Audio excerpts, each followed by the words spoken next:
All right, here we go. So, what I learned about dog training by observing feral dogs. So let me give you a little bit of background on my experience just watching feral dogs. When I'm talking about feral dogs, I'm talking about dogs in the Middle East. When I was deployed there, I did see some feral dogs when I was in South Korea, stationed at Kunsan Air Base, and didn't really observe much there. Didn't go off base a lot and really see them. So, I mean, there was a few times when I did see them, and they were comical. There's some pretty cute ones running around, but not nearly as much as the Middle East. So, as far as my observation, the first time I went to Iraq, I was deployed with my dog Xavier, explosive detection dog. He's a PED, patrol explosive detection dog. And so we were over there working with the Army. And so, as far as like feral dogs, where I was stationed out of in Baghdad, we would just fly out and do missions in different, smaller bases around that area.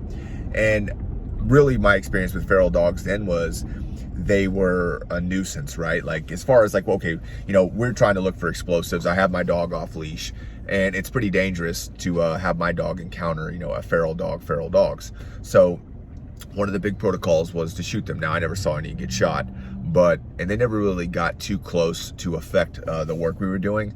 But there was one time where we would set up these routes because we were doing off-leash detection right at a distance. So the further away your dog could work and you could have control of them, obviously the more effective when you're dealing with an explosive threat. And, IEDs, your buried aids and things like that. These are all things that, you're trying to train in country to best prepare your dog to do missions in country. You can do a lot of training prior to that, and it's super beneficial, but once you get in country, it's definitely time to fine tune. So, you're using explosive aids and really your explosive kit over there, and I don't know the knowledge of whoever's watching this, but your explosive kit over there is really a lot of things that, people have found that they've collected, that they've got in back then anyways, in a storage facility, and we're taking it out there and we're using it and we're planting it. So I do remember one incident, let's call it, where we were out there collectively as a group setting up the route. And it was a decent route. I want to say it was about 1.5, 2 mile route. So you're talking about a lot of time where on that route your dog's searching where they're not finding anything. I mean, that's practical detection work.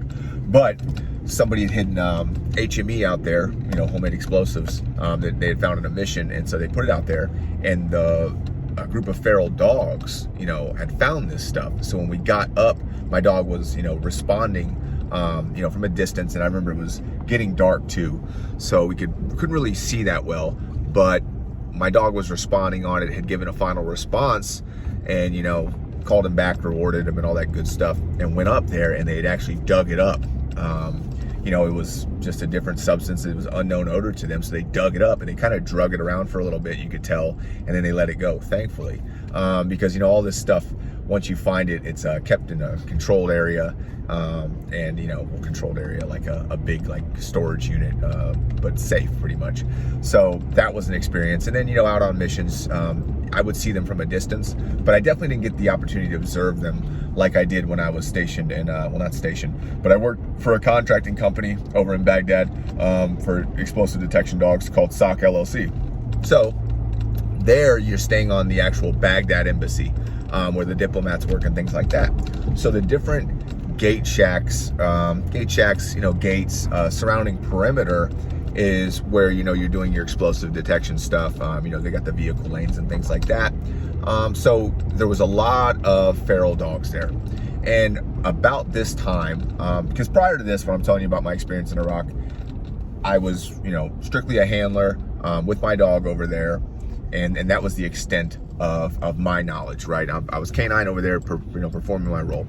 So when I went over to SOC LLC, I was a trainer. So that gave me the opportunity to travel around to the different checkpoints and observe, different things going on. And there was a lot of feral dog activity there.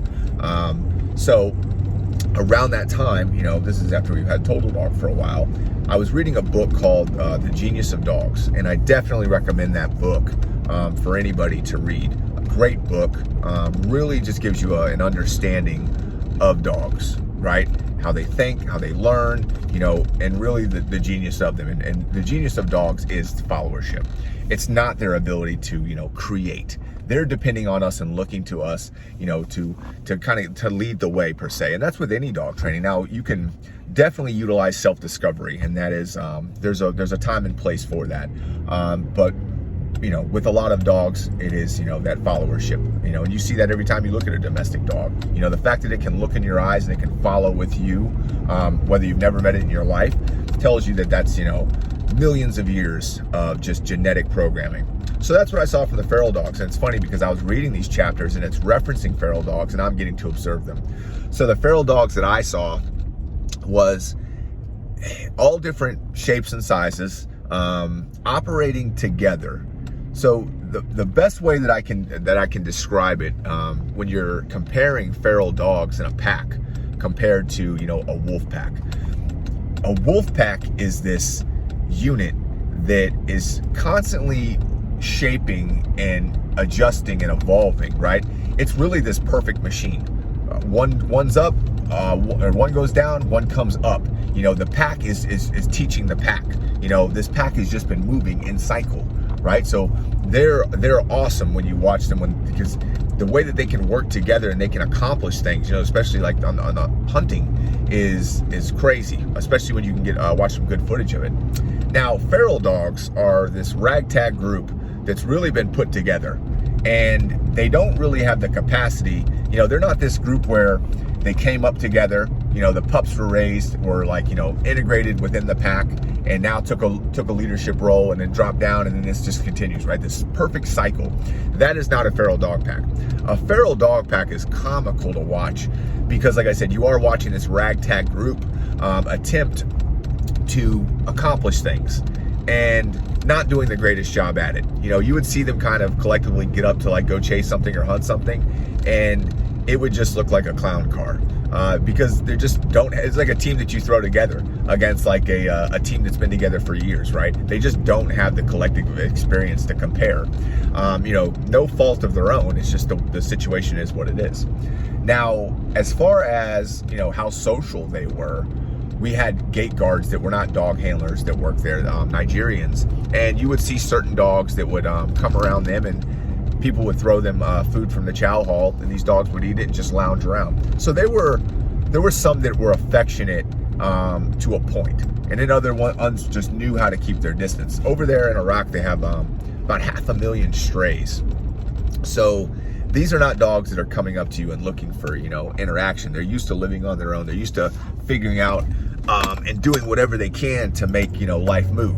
And one of the things I observed was just how resilient dogs are and how we don't give them enough credit for being resilient. And when I think about that, I think about, the rescue and shelter scene in America, and dogs come from different situations, and those are hard situations.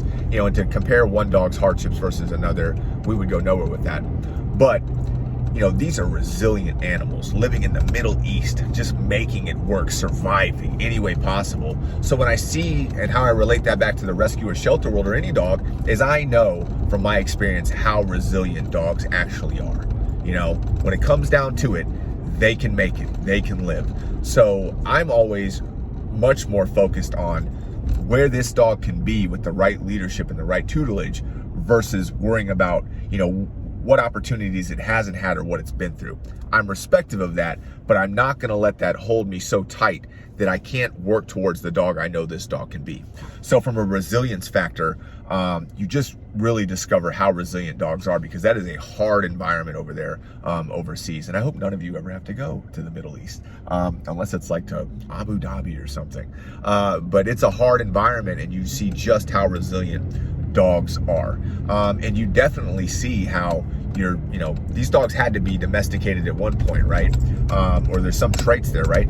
And the fact that they have difficulties working together as a group, but they're making it happen, shows you that, just how important followership is with dog training. Our dogs need us to lead them and show them the way as far as what our expectations are, to learn how to communicate effectively with them, to fit them within whatever our lifestyle is.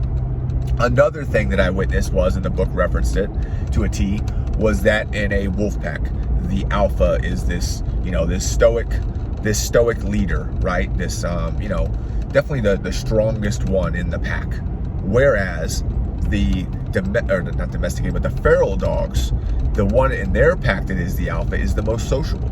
So I would watch this. I would have my dog, and we would go up in this tower. That was actually, one of Saddam Hussein's sons' little towers that he used to have. But we would go up in this tower, and I would observe them kind of wake up in the morning and do their morning routine. And you would see the alpha of the feral dog pack would be the most sociable, most friendliest, just kind of like the life of the party type dog, which was so funny to watch. Like, it would be the one kind of running around, poking at everybody, getting everybody playing, and just having a good time. So, and I mean, you see this with, if you go to a dog park and all the dogs are getting along, there's usually a catalyst within that is the social butterfly. So in a feral dog pack, the alpha is the social butterfly. In a wolf pack, the alpha is, the strongest, the leader, right? But in a feral dog pack, it just doesn't work that way. So what I did see was the power of how a dog that is socially confident, how far that can go. And we see that direct transfer in the pet world, where you have a dog that is super socially confident. The fact that it can not only have good experiences with other dogs, but shape that other dog through those experiences. And so it's so vital to have a dog that is socially capable. And I'm not saying that a dog that has to be a social butterfly or a dog that has to be friends with every dog, because we all know that's a big misconception. I'm talking about a dog that's just socially confident, right? That just understands that if it does meet another dog, how to control that interaction and make it a positive one. I've seen it, in the pet world with a few select dogs that I was just super impressed with, and their ability to train other dogs how to play and communicate with other dogs. And really, that's fascinating to watch when you watch other dogs interact and you have a dog that has that level of social confidence. So the biggest takeaways I have are dogs are resilient creatures. I've seen it in the feral dog world, and I use that in my training, our training, because my other experience with dogs was prior to even being canine. I wasn't somebody that had a bunch of dogs growing up. I was like anybody else, I presume. But I used to watch, dogs that would hunt, wild hogs and deer. Those were fucking tough, excuse my language. Those were tough, resilient dogs that just got after it. So watching just their endurance, their drive, like just never-ending pursuit. These were dogs that could go for miles in the Florida swamp, the roughest, thickest, toughest parts of Florida that I've ever seen. These dogs could just get after it and just run, hogs or deer. And they weren't looking for a water break. There was no work rest cycle. They're just that level, right? So as a pack, they were just strong. And so my experience with dogs, luckily, has always been able to see their capabilities and how resilient they are, whether it be the hunting world, whether it be the canine world, whether it be watching feral dogs. But that shows me how resilient dogs can be, how dogs can respond to leadership, and how, that leadership promotes their growth and what they can be. And also understanding, the differences, obviously, between, dogs and wolves, or the similarities, right? So when you think about feral dogs and how they relate, think about the resiliency of what a dog can be, and also think about how important social confidence is for your dog. Those dogs in Iraq, they did not have separation anxiety. They didn't have anybody to begin with, right?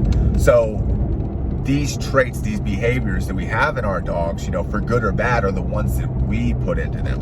And if we get a dog and they have these issues, well, with the right knowledge, we can be the ones that shape their future. And it doesn't have to be their past. Their past cannot hold them back. We're the ones in charge of shaping their future. I hope you guys take these lessons. If you have any questions, just let me know. Subscribe to the channel. As you can tell, we're starting to grow it. I love relaying my experiences, and I love just helping anybody with dogs, talking about dogs. But the smarter we all are about dogs and the more we understand, the better we can be for them. And at the end of the day, that is the goal. Too easy.